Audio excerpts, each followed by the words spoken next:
कैसा उनका सुंदर स्वरूप है। नेत्रों ने देखा है पर नेत्र के मुख नहीं, वाणी नहीं है तो वर्णन कैसे करें। वाणी बोल तो सकती है पर वाणी के नेत्र नहीं है, कैसे वर्णन करें। दीदी एक काम करो, आप स्वयं चल करके देख लो। सखिया बार बार जब सिया जी को कहती है तो किशोरी जी चली श्री राम जी को देखने की। सिया जी को नहीं देख पाई पर राम जी ने उनको देख लिया। और जैसे ही श्री राम जी ने देखा तो श्री राम जी के मन में कुछ कुछ होने लगा।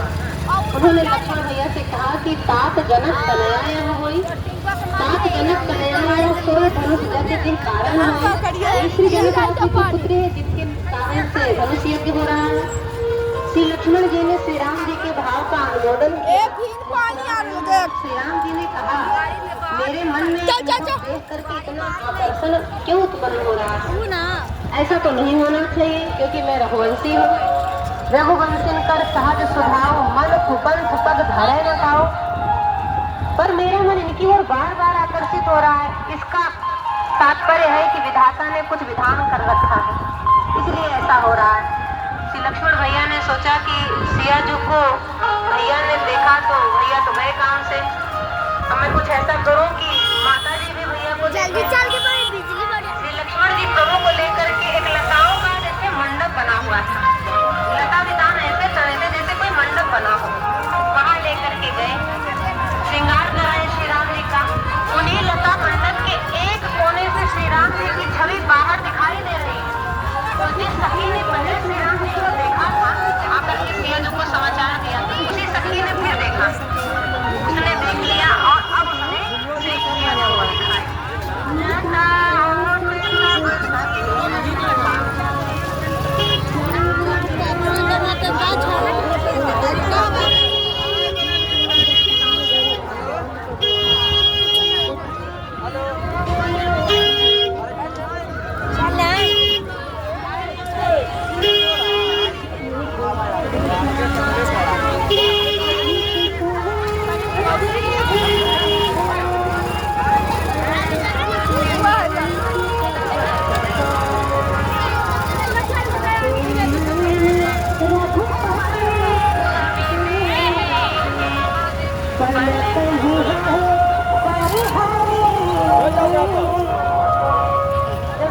श्री राम जी को एक साथ देख रही है, पंथों के देवता श्री विष्णु महाराज चले गए, क्योंकि पुत्री और दामाद का मिलन हो रहा है।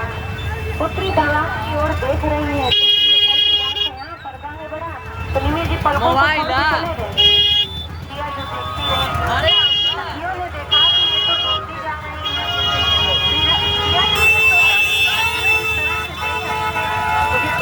ये तो उचित नहीं है, ये सारा इसानी बात करके जान जाएंगे, तो खुले खुले नेत्रों से देखना सामने सरकार को ठीक नहीं है। एक काम करते हैं, उनकी छवि को उठा करके हृदय में बंद कर देंगे। किशोरी जी बड़ी चतुर है, चतुर शिरोमणि श्री जानकी जी लोचन मत राम ही उर आनी पलक। सामने सरकार बड़े सुकुमार है, तो सबसे कोमल मार्ग चाहिए उनको हृदय में लाने के लिए। नेत्र से कोमल कोई अंग नहीं, तो नेत्र मार्ग से धीरे धीरे राजकुमार को ला करके हृदय में पधराए और अपने पलक रूपी दरवाजे को बंद कर दिया। किशोरी जी ने श्री राम जी को सावधान कर दिया, पड़ी रही थी, अब बाहर नहीं निकलने देंगे। पूरे जनकपुर में घूम घूम करके सबके चित्त को आपने चुरा लिया, अब हम आपको कहीं नहीं जाने देंगे। किशोरी जी नेत्रों को बंद किए हुए प्रेम में मगन हो रही है। सखियों ने इनकी दशा को देखा तो कहा आपको ये इतने अच्छे लगे, आपको इन्हें देख लेना चाहिए, इनका दर्शन कर लेना चाहिए, नेत्र खोल करके गौरी जी का ध्यान बात सखियां ये नहीं जान रही है कि गौरी जी का ध्यान नहीं कर रही, ये तो सामने सरकार का ध्यान कर रही है, पर सखियों को नहीं पता चला। वो कह रही है दर्शन करने के लिए सामने राजकुमार सामने है, दर्शन लाभ आपको भी प्राप्त होगा, फिर प्राप्त होगा कि नहीं ये कोई नहीं जानता। और गौरी जी तो मंदिर में ही रहेगी, उनका ध्यान आप बाद में भी कर सकते हैं। इसलिए रूप किशोर देख किन ले हो, रूप किशोर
तारीख लड़ते रह जाएंगे हम जज्बे के खरीद